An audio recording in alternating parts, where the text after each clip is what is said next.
Ya Rasulullah, wahai utusan Allah, wahai Nabi Allah, lam araka, aku tidak pernah melihat engkau tasumu syahran minas syuhur, berpuasa di suatu bulan, tasumu fi Sya'ban, seperti puasa engkau di bulan Sya'ban. Artinya dibandingkan bulan yang lain, Muharram, Safar, Rabiul Awal, Rabiul Akhir, Jumadil Awal, Jumadil Akhir, Rajab, puasa engkau lebih banyak di bulan Sya'ban. Kira-kira alasannya apa? Itu menunjukkan Usama ibnu Zaid dekat sekali dengan Nabi. Dia tahu Nabi makan, Nabi tak makan, Nabi puasa, Nabi tak puasa. Dia tahu bahwa Nabi puasa bulan ini lebih dari bulan yang lain, menunjukkan kedekatan yang luar biasa. Ini juga menunjukkan bahwa sahabat Nabi itu tidak menelan ajaran Islam bulat-bulat. Nabi puasa, puasa ajalah, usah tanya-tanya, nanti banyak tanya Nabi marah masuk neraka. Yang tidak boleh banyak bertanya itu kalau pertanyaannya tidak ada alasan dan hanya untuk bertanya-tanya macam Bani Israel. Lembunya warna apa? Kira-kira sudah dipakai untuk membajak atau tidak? Kira-kira umurnya berapa? Pertanyaan yang tidak membawa kepada amal, pertanyaan skolastik, pertanyaan hanya untuk wacana saja, pertanyaan hanya untuk bertanya-tanya, mengetes-ngetes, menguji orang. Adapun pertanyaan yang efeknya berdampak kepada amal, ini menunjukkan bahwa antara Nabi dengan sahabat Nabi itu ada hubungan yang sangat erat. Sahabat Nabi bertanya, begitu mereka bertanya kepada Nabi, ya Rasulullah, aku lihat engkau puasa lebih banyak di bulan ini melebihi bulan yang lain. Kira-kira alasannya mengapa? Nabi pun menjawab. Apa kata Nabi? Dzalika syahrun yaghfulu anhu nas baina Rajab wa Ramadan. Itulah bulan yang banyak dilupakan orang. Dia terletak antara bulan Rajab dan bulan Ramadan. Bulan Rajab orang ingat. Kenapa orang ingat bulan Rajab? Karena bulan Rajab disebut dalam Quran, walaupun tidak secara teks, tapi secara isyarat ada.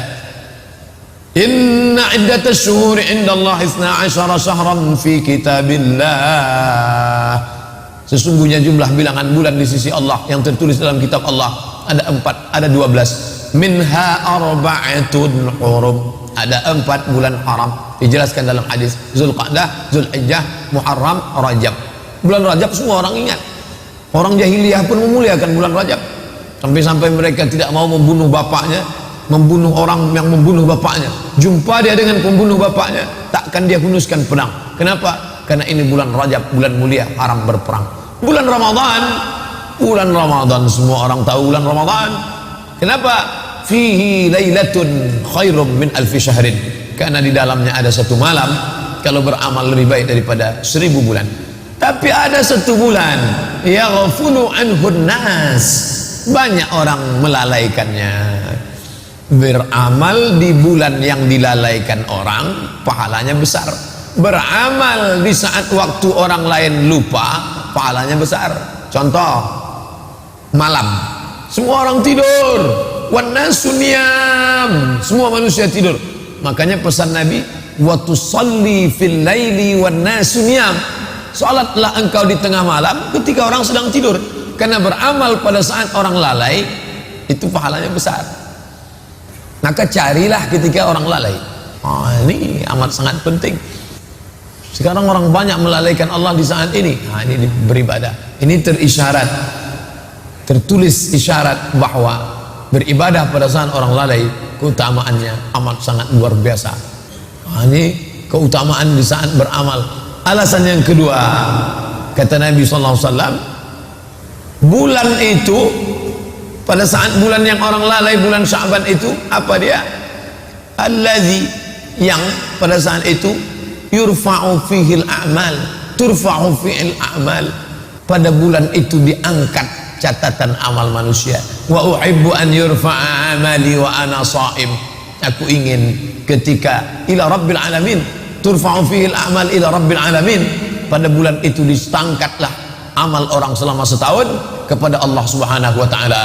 Wa uhibbu an yurfa'a amali wa ana sha'im, aku ingin, aku suka, aku cinta ketika amalku itu diangkat, aku dalam keadaan berpuasa. Imam Ibnu Rajab Al-Hambali dalam kitabnya Fathul Bari, Syarah Sahih Al-Bukhari, Imam Ibnu Fathul Bari ada 2. Satu Fathul Bari ditulis oleh Imam Ibnu Hajar Al-Asqalani, satu lagi adalah ditulis oleh Imam Ibnu Rajab Al-Hambali. Imam Ibnu Rajab mengatakan Amal diangkat itu 3 kali. Amal harian, amal mingguan, amal pekanan, amal tahunan. Amal harian itulah yang diangkat setelah sholat asar. Makanya utama beramal sholat berjamaah, sholat asar. Sholat asar berjamaah, sholat sama dengan malaikat. Sholat subuh berjamaah, sholat sama dengan malaikat. Lau ya'lamuna ma fil atamati was subhi, kalau andai dia tahu pahala sholat subuh berjamaah, la atauhu mahabwan, mereka akan datang walaupun merangkak. Malaikat yang menjaga malam tadi, dia akan naik pada subuh ini, gantian dengan malaikat yang turun pada saat subuh. Mereka akan berjaga untuk siang menjelang asar. Nanti waktu asar, buku catatan amal dari sholat subuh ke sholat asar itu diangkat. Ini amal harian, kata Imam Ibn Rajab Al-Hambali.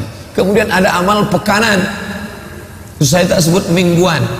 Minggu diambil dari kata minggu, artinya hari menyembah Tuhan. Sedangkan kita sebut pekan, sepekan. Kenapa pekan? Karena biasanya satu pekan ada pekan, yaitu selama 7 hari. Jumat, Sabtu, Ahad, Senin, Selasa, Rabu, Kamis. Maka pada hari Kamis dianjurkan berpuasa Kamis. Aku ingin pada saat amalku sepekan itu diangkat, aku juga dalam keadaan berpuasa. Dan ada amal rapel selama 1 tahun, catatan full, yaitu amal kita dari sejak mulai Ramadan tahun lalu, Ramadan, Syawal, Zulqa'dah, Zulhijjah, Muharram, Safar, Rabiul Awal, Rabiul Akhir, Jumadil Awal, Jumadil Akhir, Rajab. Maka selama 11 bulan diangkatlah catatan amal kita pada bulan Sya'ban. Wa uhibbu an yurfa'a amali wa ana sha'ib. Aku ingin ketika amalku itu diangkat, aku dalam keadaan berpuasa. Pada saat amal harian dilaporkan kepada Allah, Allah bertanya kepada malaikat. Allah bertanya, bukan Allah tak tahu. Allah bertanya dalam banyak ayat, dalam banyak hadis. Allah bertanya, begitu cara Allah mau ngasih tahu kepada orang yang tak tahu. Saya mau kasih tahu ke mahasiswa, tapi saya ingin bagaimana supaya mereka mendengar jawaban saya ini menjadi segar, ada rasa ingin tahu. Karena beda antara informasi yang saya sampaikan begitu datar dengan yang saya pancing dulu. Tahukah kalian siapa orang yang paling rugi? Ketika saya katakan itu, bukan berarti saya tak tahu. Saya ingin memberitahu kepada mereka dengan cara memancing keingintahuan, dengan cara bertanya. Maka Allah bertanya kepada malaikat, hai malaikat, ketika engkau bawa buku catatan hambaku itu tadi, mereka sedang apa? Mereka sedang sholat asar berjamaah, ya Allah, bersama dengan kami. Itu amal harian. Amal pekan, sepekan, ketika kalian bawa catatan amal hambaku itu 1 pekan, mereka sedang apa? Mereka sedang puasa hari Kamis, ya Allah.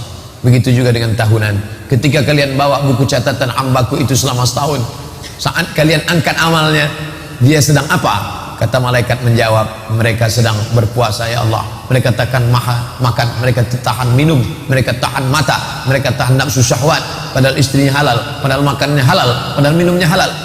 Apakah mereka pernah melihat surgaku? Tidak. Apakah pernah mereka merasakan nerakaku? Belum. Apakah pernah mereka melihat aku? Tidak. Ternyata mereka sudah sampai pada maqam ihsan, an ta'budallaha ka'annaka tarahu fa in lam takun tarahu fa innahu yaraka. Engkau sembah Allah, engkau beribadah kepada Allah seakan-akan engkau melihat dia, walaupun engkau tidak melihat dia, fa innahu yaraka, tapi engkau merasakan sedang dilihat oleh dia. Dan orang paling merasakan ihsan itu ketika sedang puasa. Ketika sedang sholat, orang ihsan, tak berani dia menggerakkan biji matanya ke atas karena dia sedang merasa dilihat, dipandang Allah. Pada saat orang melaksanakan ibadah umrah, dia sedang ihsan, tak berani dia mencabut bulu hidungnya, tak berani dia mencabut rambutnya, tak berani dia mencabut duri di pokok kayu, tak berani dia membunuh binatang, karena dia sedang merasakan ihsan, pengawasan Allah SWT. Maka pada saat puasa, tak berani dia makan, tak berani dia minum, tak berani dia berpikir yang tidak-tidak, tak berani dia berkata-kata bohong, dusta, sia-sia, lara. Kenapa? Dia sedang berada dalam pengawasan Allah Subhanahu wa ta'ala.